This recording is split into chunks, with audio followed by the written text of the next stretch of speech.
Are you tired?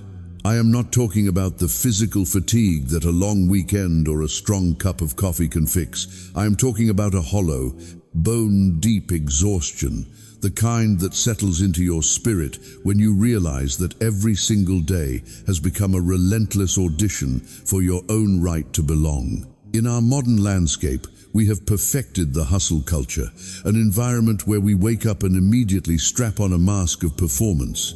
We feel the crushing weight of having to prove our worth through our career titles, our tax brackets, our political purity, or the curated perfection of our social media feeds.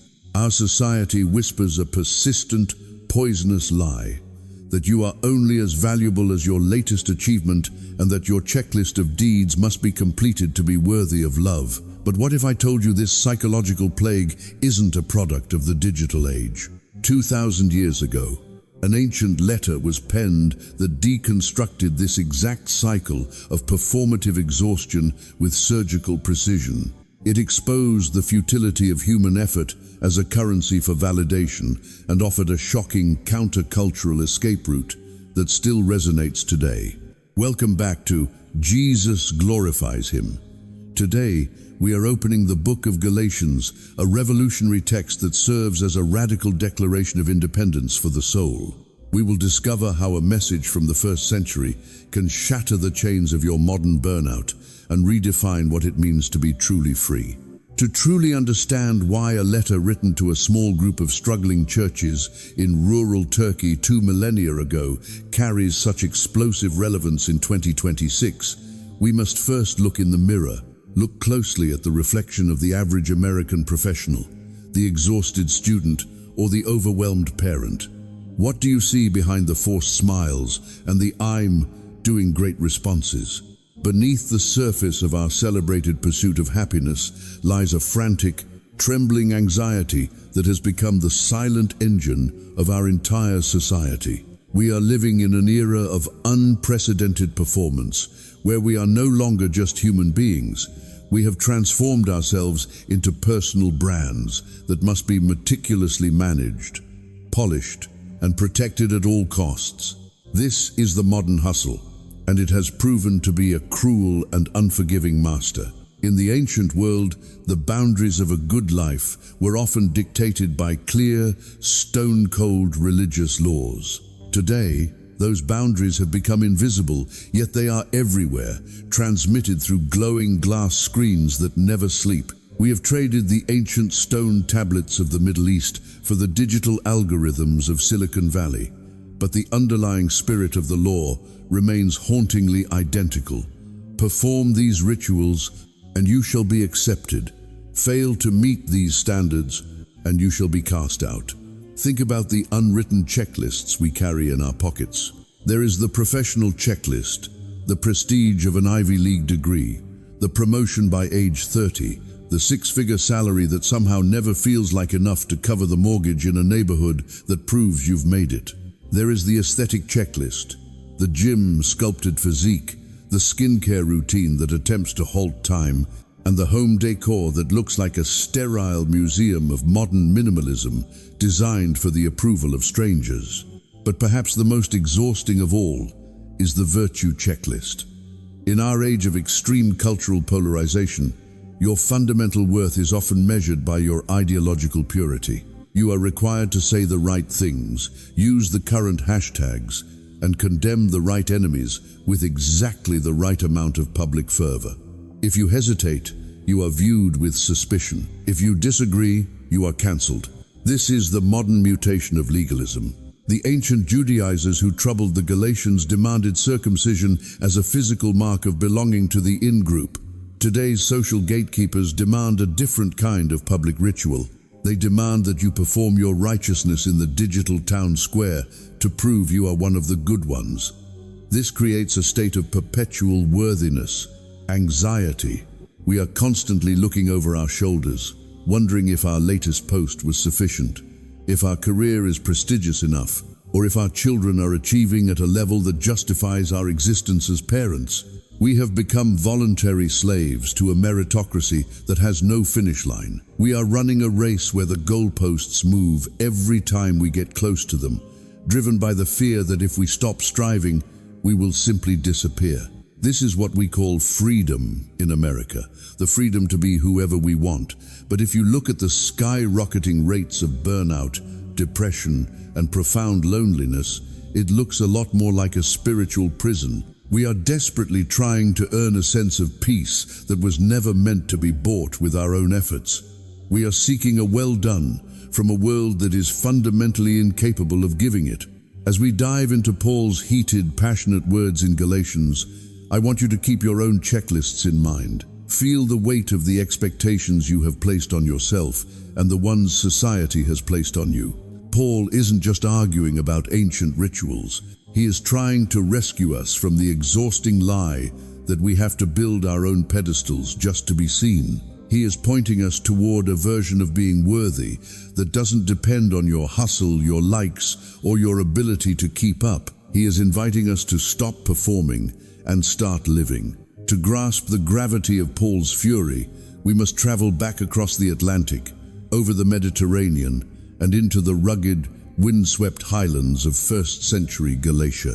Imagine this region not as a serene religious sanctuary, but as a vibrant, chaotic cultural frontier, a melting pot of Celtic warriors, Greek philosophers, and Roman administrators. Galatia was a place where old worlds collided with new ones, a bustling outpost of the empire where people were desperate for something stable to hold on to. These were people who had lived for generations under the heavy, suffocating thumb of pagan superstitions, fickle deities, and imperial demands that never ended. Then, a man named Paul arrived. He didn't bring another set of demands. He brought a message that sounded too good to be true. He spoke of a God who didn't demand blood sacrifices because he had already become the sacrifice. He spoke of a grace that was entirely, radically, and offensively free. For a brief, beautiful window of time, the Galatians breathed the fresh air of true liberty. They were a people unburdened, but then the atmosphere changed. The censors arrived. In the biblical narrative, these newcomers are often called the Judaizers, but for our modern American ears, we can think of them as the original spiritual auditors or gatekeepers of status. They didn't arrive with pitchforks to burn down the churches. They arrived with scrolls, credentials, and an air of superior wisdom. They were the religious elite, the experts who claimed to know the fine print of the divine contract that Paul had supposedly forgotten to mention. What makes them so dangerous and so relevant to us today is that they didn't come to deny Jesus. That would have been too easy to spot and reject. Instead, they came with a far more subtle and devastating weapon, the word "and." They walked into these young, thriving communities and suggested that while Paul's message was a lovely entry-level faith, it was woefully incomplete for those who wanted to be truly serious about their spirituality. They presented themselves as the adults in the room. Their message was polished and persuasive. Yes, you should believe in Jesus, and you must be circumcised to be a real member of the covenant. Yes, you should trust in His grace, and you must strictly adhere to the ancient dietary codes of Moses. Yes, you should love the Lord, and you must observe the specific lunar calendars, the holy days, and the intricate festivals of our tradition. To the Galatians, this probably sounded like leveling up. It felt like moving from a simplified, beginner's version of faith to a professional-grade, elite religion. But Paul, writing from a place of deep spiritual intuition, saw it for what it truly was, a return to the dungeon. He understood with haunting clarity that as soon as you add an "and" to the finished work of Christ, you haven't enhanced the gospel. You have effectively destroyed it. That little three-letter word "and" is the precise tipping point where a relationship of love transforms into a cold transaction of debt. It is the metallic sound of a prison door clicking shut. By adding these requirements, these teachers were effectively telling the Galatians that Jesus was a helpful assistant, but ultimately they were their own saviors. Their worthiness was once again placed back into their own trembling hands, subject to their ability to perform rituals perfectly and maintain their public image. These teachers acted as censorship experts. carefully monitoring the behavior of the Galatian converts, measuring their holiness not by the state of their hearts, but by the length of their checklists. They created a culture of merit-based belonging where you were only as good as your last religious performance. For the Galatians, the initial joy of their salvation began to evaporate like mist in the desert sun. It was replaced by the gnawing, familiar anxiety of the auditor's gaze. They began to look at one another not as brothers and sisters in a family of grace, but as competitors in a race for religious purity. The "and" became a heavy iron chain, dragging them back into the very same performance-based exhaustion we see in our modern offices and social media feeds today. It was the ultimate spiritual bait and switch. They were promised a kingdom of freedom, but were being recruited into a factory of religious production. This is the historical tension. Paul steps into a world where freedom is being systematically dismantled by the very people who claim to be protecting it.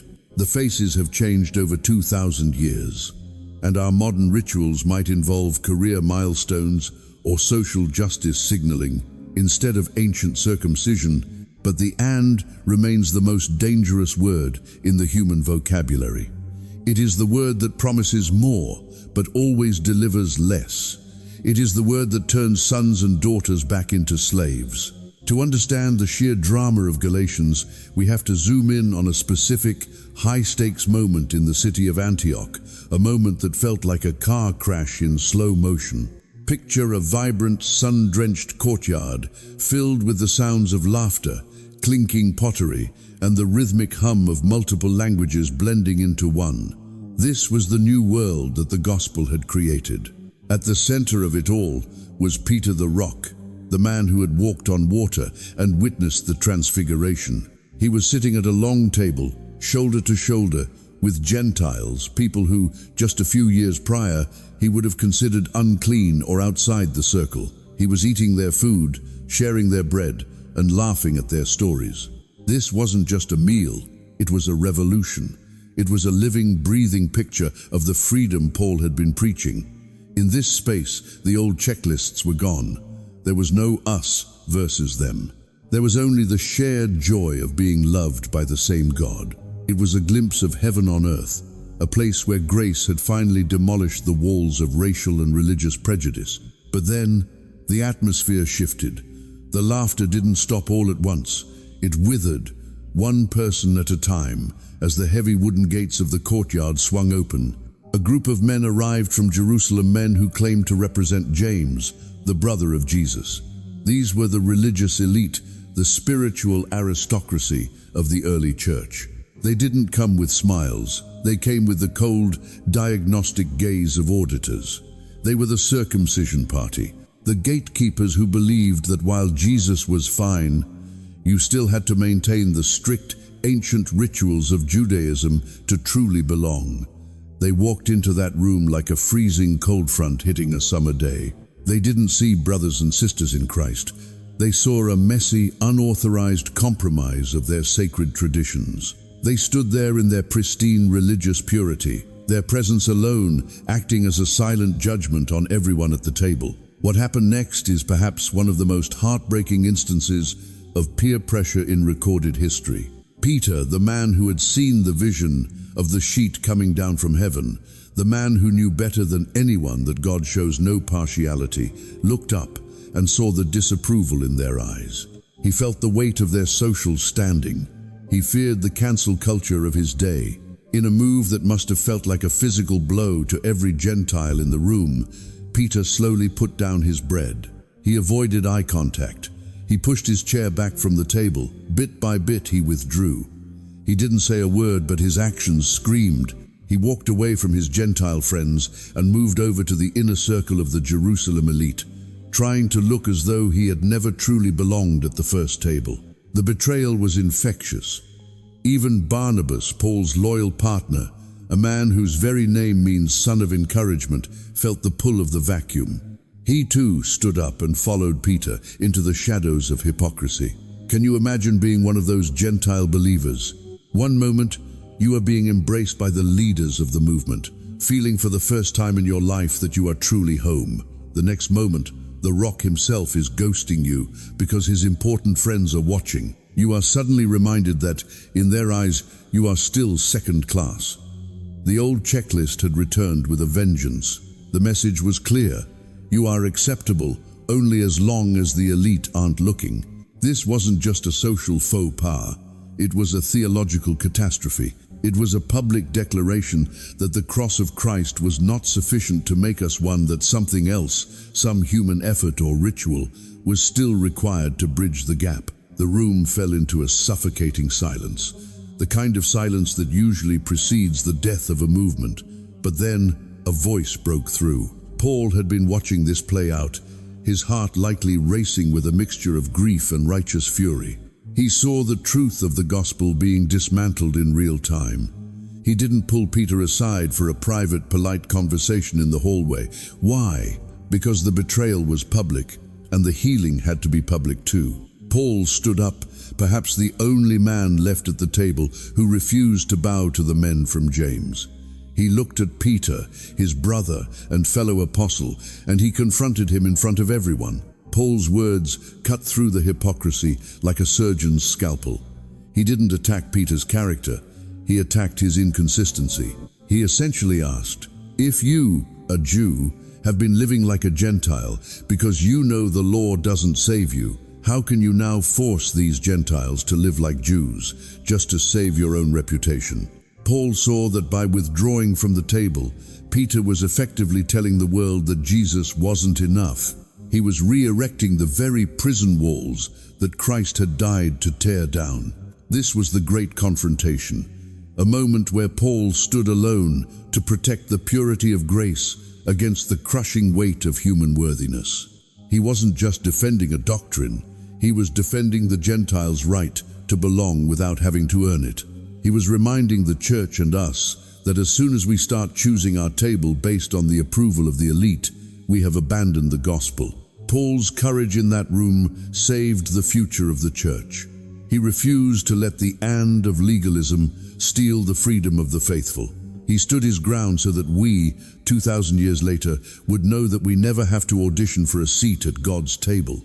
After the dust of the confrontation in Antioch settled, the air was still thick with a fundamental, nagging question that haunts every person who has ever tried to be good for a living. If the checklists don't save us, if our performance, our rituals, and our frantic efforts to be worthy are not the key to God's heart, then why do the rules exist in the first place? Why did God give the law to Moses at all?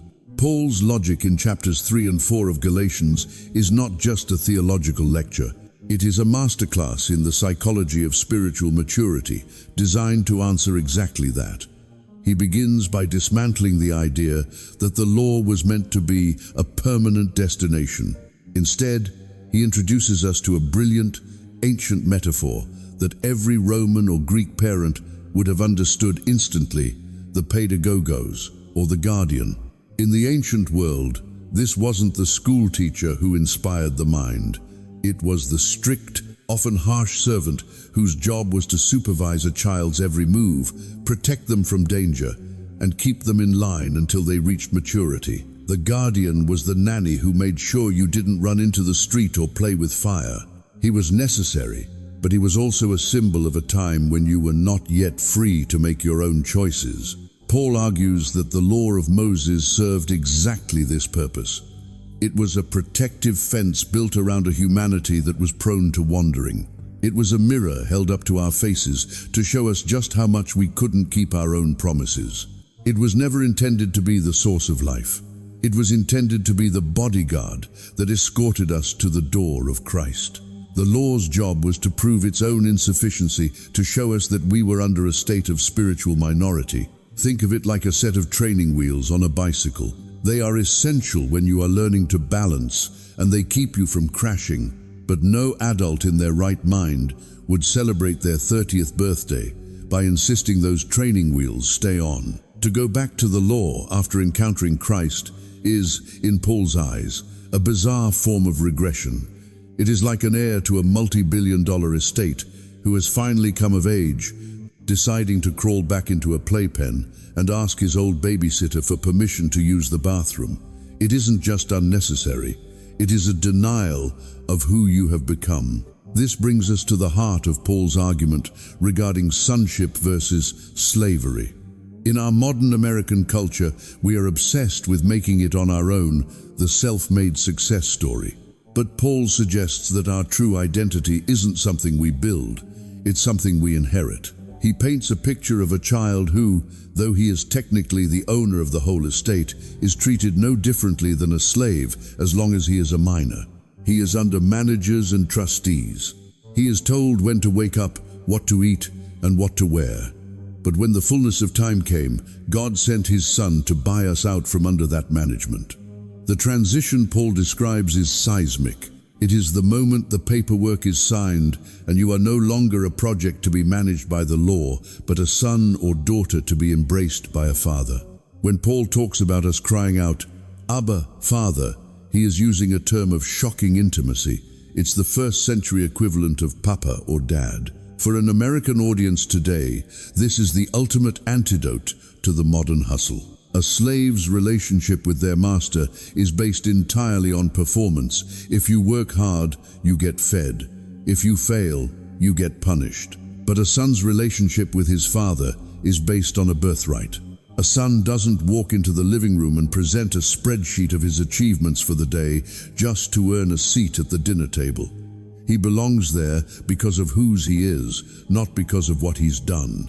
Paul's logic is a frontal assault on the checklist mentality because he realizes that if we stay under the guardian, we will always be exhausted. We will always be checking our watches, wondering if we've done enough to please the supervisor.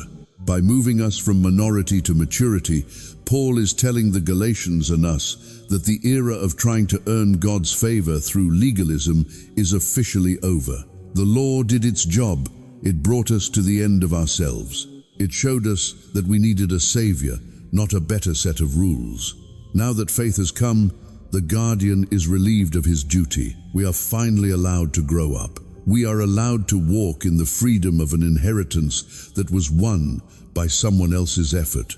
Paul's logic reveals that the "and" of the Judaizers wasn't just a theological error, it was a refusal to accept the gift of maturity. It was an insult to the Father who had already opened the front door and said, "Welcome home." This is why Paul is so passionate. He knows that once you taste the freedom of being an heir, any return to the rules of the slave quarters feels like a death sentence. He is calling us to stop acting like orphans, trying to earn a place in the house, and start living like the heirs we already are. We have reached the beating heart of Paul's letter, the epicenter of the spiritual earthquake that leveled the ancient world and continues to rattle our modern foundations. To understand what Paul means by justification by faith, we have to speak a language that every American knows by heart, often with a sense of dread, the language of debt. In our culture, debt is more than just a financial category. It is a psychological weight, a shadow that follows us from the moment we sign for our first student loan to the day we hope to clear the mortgage.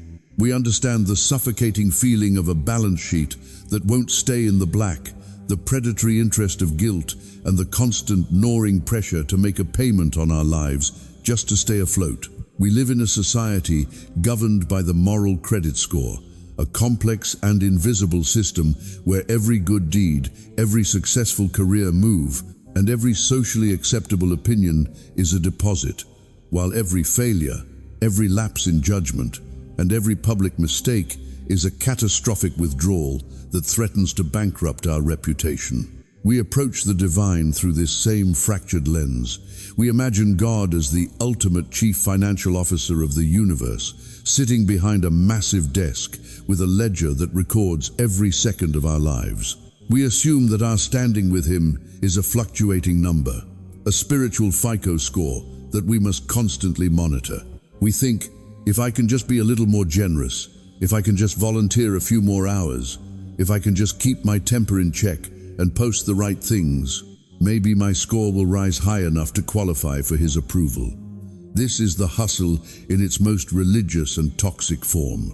It is the belief that we are eternally refinancing our souls, trying to pay off an infinite debt with the meager pocket change of our own efforts. But here, in the midst of our exhaustion, Paul steps into the courtroom of our lives and delivers a message so radical that it sounds like financial heresy. The debt has not been restructured, it has been settled. The ledger hasn't been balanced, it has been burned. When Paul speaks of justification, he is using a legal term that means to be declared in the right. In our modern context, it means that when the cosmic auditor looks at your file, he doesn't see a delinquent account. He doesn't see a fixer-upper soul that needs more work or a high-risk individual who might fail again tomorrow. This is the paid-in-full moment that defines the Christian life. Paul is telling us that God is not looking at your moral credit report. He is not checking to see if you have improved your behavioral rating since last year. Instead, he is looking at a signature at the bottom of the page, the signature of Jesus Christ. Justification by faith means that the perfect credit of the Son has been legally and permanently transferred to your account. It is a cosmic settlement where your bankruptcy was exchanged for his infinite wealth. For the average American listener, this is the hardest pill to swallow because our entire national identity is built on the idea of the self-made man. We want to believe that we can earn our way out of anything. We want to be the ones who pay the bill. We find it offensive to be told that we are spiritually broke and that someone else had to pick up the tab. But Paul knows that as long as you think you can pay God back, you will never be free. You will always be a slave to the next payment. You will always be looking over your shoulder, wondering if your goodness is enough to cover your badness.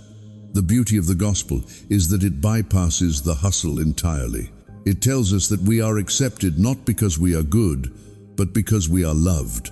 We are not approved because we finally got our lives together. We are approved because the one who had his life together gave his status to us. Think about the profound psychological relief that comes with this realization. Imagine waking up tomorrow morning and realizing that the checklist of your worth has been officially retired. Imagine the freedom of knowing that your value as a human being is no longer tied to your productivity, your status, or your ability to keep everyone happy. When Paul says we are justified by faith, he is inviting us into a state of total security. Faith is not a work we do to get God to love us. Faith is simply the act of opening our empty hands and receiving the gift that has already been bought. It is the moment you stop trying to buy the house and realize that your Father has already handed you the deed. In the American landscape of 2026, where we are all drowning in the pressure to be enough, this message is the ultimate life raft. It tells the CEO that her worth is not her stock price. It tells the student that his value is not his GPA. It tells the parent that their identity is not defined by their children's success. It tells all of us that the paid-in-full stamp on our lives is permanent.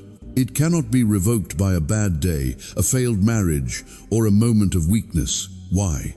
Because the payment wasn't made with your fluctuating efforts, it was made with the precious blood of Christ. This is the heart of the letter to the Galatians.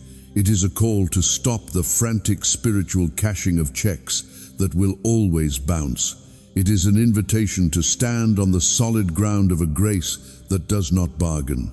When you finally understand that the bill is zero, you stop living out of fear and start living out of gratitude. You stop serving God to get something from Him and start serving Him because you have already gotten everything in Him. The "and" that the teachers in Galatia were trying to add was essentially a hidden fee, a service charge on top of a free gift. Paul's fury was a protective fire, making sure that no one would ever have to go back to the debt collection agency of religion. You are not a debtor trying to win over a grumpy landlord. You are a beloved child living in a home that has been fully paid for. Take a deep breath and let that sink in. The audit is over. The verdict is not guilty. The status is righteous, and the price was everything, but for you it is free. This is the core of your new identity, the bedrock of your true freedom, and the only message that can truly heal the exhausted American soul. To understand the radical nature of Paul's message to the Galatians, we must confront the most sacred word in the American vocabulary: freedom. For us, freedom is almost always defined as autonomy, the absolute right to be the master of our own destiny, the unencumbered self, free from the interference of government, religion, or social expectations. We think of freedom as the removal of all constraints, the ability to say, "No one tells me what to do." In our 21st century imagination, the freer we are from obligations, the more ourselves we become. However, as we stand in the middle of our modern landscape of infinite choice, a strange paradox has emerged. We have more freedom than any generation in human history, yet we have never been more enslaved to our anxieties, our addictions, and the crushing need for external validation. This is exactly where Paul's letter intervenes, offering a definition of liberty that is so different from our own that it feels like discovering a new dimension. Paul warns the Galatians, and by extension us, that there are two ways to lose your freedom, and they look like opposite poles. The first is legalism, which we have already explored. The slavery of the checklist, the exhaustion of trying to earn your worth through performance. But the second is just as dangerous, and it is far more common in our do-what-feels-good culture: licentiousness, or what Paul calls an opportunity for the flesh. Paul argues that when we use our freedom simply to satisfy our own impulses, we haven't actually escaped slavery. We have simply traded one master for another. We have moved from the slavery of the law to the slavery of the self. If you are free to do whatever you want, but you cannot stop your craving for more money, more attention, or more pleasure, then you are not actually free. You are merely a puppet of your own changing desires. You are a slave to the hustle of your own ego. True freedom, according to the book of Galatians, is not the absence of boundaries, but the presence of a secure identity that allows you to stop looking at yourself entirely. In our American culture of self-promotion, we are constantly curating our lives. Every action is a horizontal move to boost our status or protect our image. We are trapped in what some philosophers call the theater of the self, where we are both the actor and the nervous audience. Paul proposes a third way. He tells us that because the debt has been paid in full, and because your moral credit score is now fixed at perfection through Christ, the self is no longer an urgent project that needs to be finished. The ego is no longer starving for attention. For the first time in your life, you are free to be self-forgetful. This is the great freedom of self-forgetfulness. Think about the most beautiful moments of your life. They were likely not the moments when you were successfully asserting your autonomy or living your best life for an Instagram story. They were the moments when you were so captivated by something, a sunset, a piece of music, a deep conversation, or the needs of another person, that you actually forgot you existed. You were free from the burden of self-consciousness. Paul tells the Galatians in chapter 5, "For you were called to freedom, brothers. Only do not use your freedom as an opportunity for the flesh, but through love serve one another." In the American mind, service sounds like the opposite of freedom. We think of service as a chore, a limitation on our time and our rights. But Paul redefines it as the ultimate expression of liberty, when you are no longer a slave to the checklist and no longer a slave to your own impulses. You are finally free to love. You don't serve others to get something from them, to get their approval, their vote, or their like. You serve them because you already have everything you need in Christ. You are so secure in your value that you can afford to lose yourself in the service of someone else. This is the true freedom that can actually heal a divided and exhausted nation. Imagine a life where you are no longer driven by the fear of being cancelled or the hunger to be celebrated. Imagine a life where your internal hustle has gone quiet because the verdict is already in. That is the freedom Paul is fighting for. He isn't trying to give the Galatians a new set of rules. He is trying to give them a new way of being human. A life where freedom isn't about the power to do what you want, but the power to do what is right, motivated by nothing but love. It is the freedom to step off the treadmill of self-justification and finally, truly, breathe. As we move into the final transformative movement of Paul's Symphony of Liberty, we must address the practical how of this new life. If the heavy iron gates of the law have been swung open and we are no longer driven by the frantic checklist of the modern hustle, how then do we actually live? Paul knows that human nature abhors a vacuum. If we are not being driven by external rules, we are often at the mercy of our internal impulses. He describes this as a house divided, a constant internal civil war between two diametrically opposed forces, the flesh and the spirit. For the modern American listener, it is crucial to understand that the flesh isn't just about physical appetites. It is Paul's shorthand for the ego, that insecure, self-centered part of our identity that is still obsessed with its own survival, its own status, and its own moral credit score. Paul provides a vivid, almost jarring list of what he calls the works of the flesh. Notice his choice of words, works. This term evokes the imagery of a noisy, clattering factory. It is mechanical, forced, and ultimately exhausting. In our 2026 landscape, the works of the flesh manifest as the toxic side effects of our performance-based culture. They are the rivalries we feel when a colleague gets a promotion, the jealousy we experience while scrolling through a stranger's curated vacation photos, and the outbursts of anger that explode when our carefully managed image is threatened. When we live from the flesh, we are constantly producing stress, division, and anxiety because we are still trying to be our own saviors. We are still running on the treadmill of the hustle, and the only fuel the treadmill has is the fear that we aren't enough. It is a way of life that inevitably tears communities apart, turning neighbors into competitors and friends into judges. But then, Paul pivots to one of the most beautiful metaphors in all of literature. He doesn't counter the works of the flesh with a new list of works of the Spirit.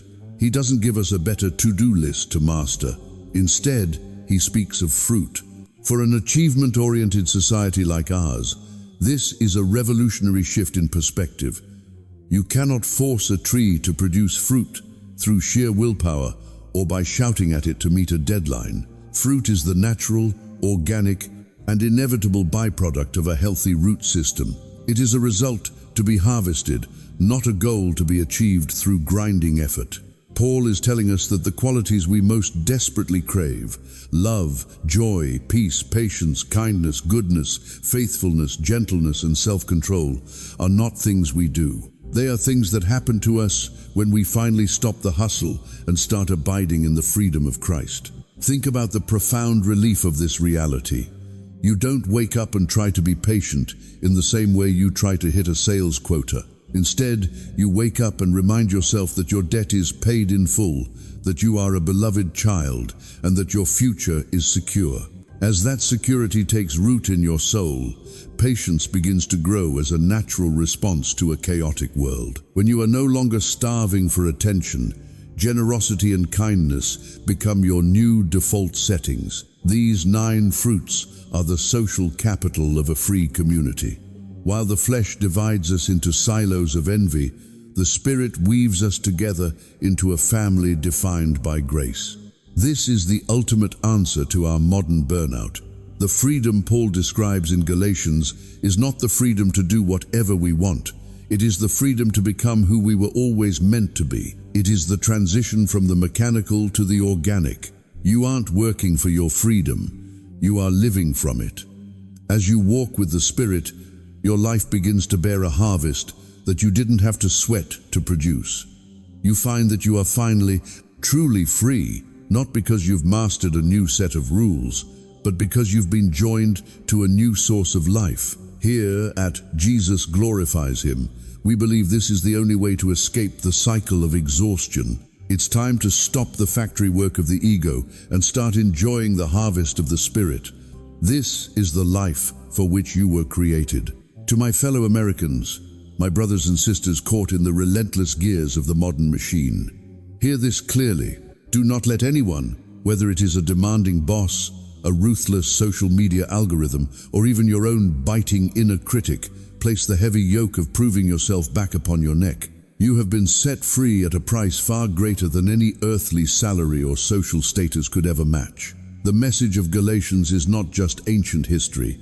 It is a living, breathing reality for your soul right now. You are already enough, not because you finally hit your quarterly targets or perfectly curated your image, but because Christ has already finished the work and declared you worthy on your behalf. The cosmic audit is over, and your debt has vanished. As we close this chapter, I want to leave you with a question that requires a quiet moment of radical honesty. What is the specific chain you are still dragging behind you today? Is it the desperate need for professional prestige, the hunger for ideological purity, or the paralyzing fear of being seen as less than by a world that doesn't even know your name? Identify that checklist and have the courage to tear it up. True life doesn't begin when you reach the finish line of the hustle. It begins when you realize the race was never yours to win. Stand firm in this radical freedom, breathe deeply, and start living out of the abundance of grace. Thank you for joining us at Jesus Glorifies Him. Walk in peace and walk in freedom.